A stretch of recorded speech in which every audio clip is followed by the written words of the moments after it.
La semaine dernière, pour ma première vidéo, je vous ai parlé des galères d'étudiants. Ensuite, je voulais partir sur complètement autre chose. Mais ce que j'avais pas prévu, c'est que le gouvernement vient de rajouter son petit grain de sel. Les aides au logement, dès le mois d'octobre, elles baisseront de 5 € par mois. En fait, tous les ans, à la même période, quand tous les étudiants sont en vacances, on nous propose de les baisser. Alors immédiatement, on a une question qui nous vient en tête. Pourquoi ils s'acharnent? Pourquoi, chaque année, on veut me sucrer mes APL? Alors, pendant 30 secondes, je me suis mis à la place d'Emmanuel Macron Je suis votre chef. pour m'approprier sa logique. Argument 1. Les APL, c'est pas juste. Tous les jeunes peuvent les toucher, quel que soit le revenu de leurs parents. Donc ça veut dire que c'est super coûteux et que ça réduit même pas les inégalités. C'est assez flippant de voir que ce genre d'argument d'égalité est uniquement utilisé quand il s'agit de baisser nos aides et nos protections. Et puis, le plus dérangeant dans cette logique, c'est finalement que, en tant qu'adulte, tu n'existes pas. Quand t'es jeune, l'État te considère uniquement à travers tes parents. T'es un gamin. Donc à aucun moment, on nous considère comme des gens autonomes qui voudraient bien faire leur propre choix de vie sans dépendre de leurs parents. Et justement, les APL, très concrètement, c'est la seule aide universelle. La seule aide qu'on peut tous toucher, qui que soient nos parents. C'est ce qui les rend encore plus précieuses pour nous, parce que toutes les autres aides nous prennent pour des gamins. Deuxième argument. On doit faire des efforts, hein. Il n'y a plus de croissance. La France a plus les moyens de distribuer des aides sociales à tout va. Va falloir se serrer la ceinture. Je sais pas vous, hein. Mais moi, depuis que je suis gamin, j'entends partout, tout le temps, qu'on doit se serrer la ceinture. Bah tiens, un exemple. Pendant que le gouvernement propose de baisser les APL, tu sais ce qu'il fait? Eh ben, il va baisser l'impôt sur la fortune. En fait, les critères pour payer l'ISF vont être rabaissés.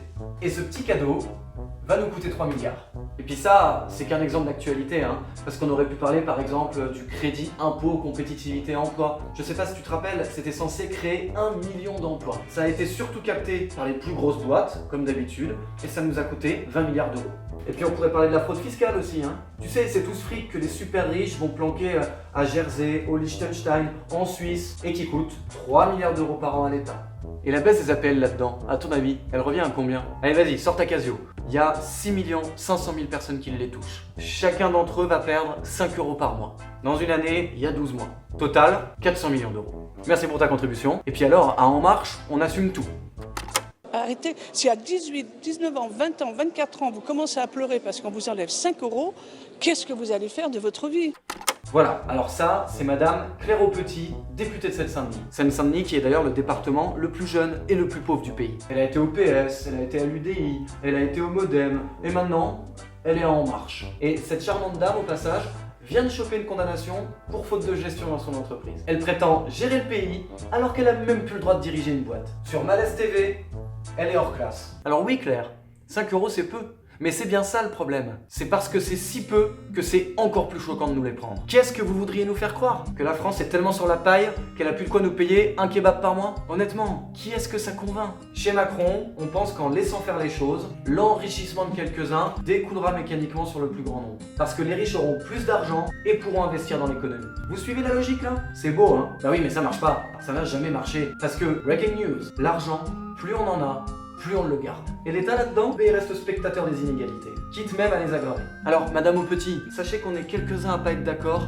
et à pas vouloir de vos leçons de morale. On vous attend au tournant, nous et nos 5 € par mois, parce que nous aussi on veut notre part du gâteau. Alors, Madame la députée, peut-être qu'un jour vous descendrez de votre nuage de patron voyou jusque sur YouTube pour aller un peu à la rencontre des jeunes que vous êtes censés aussi représenter. Et à ce moment-là, on aura un message pour vous. C'est que vous feriez mieux de préparer votre procès en appel plutôt que de raconter n'importe quoi devant des caméras. Parce que si vous comptez encore sur nous, vous et vos collègues, pour vous mettre au pouvoir, votre horizon professionnel va être très vite bouché. Allez, la bonne journée et vive la France.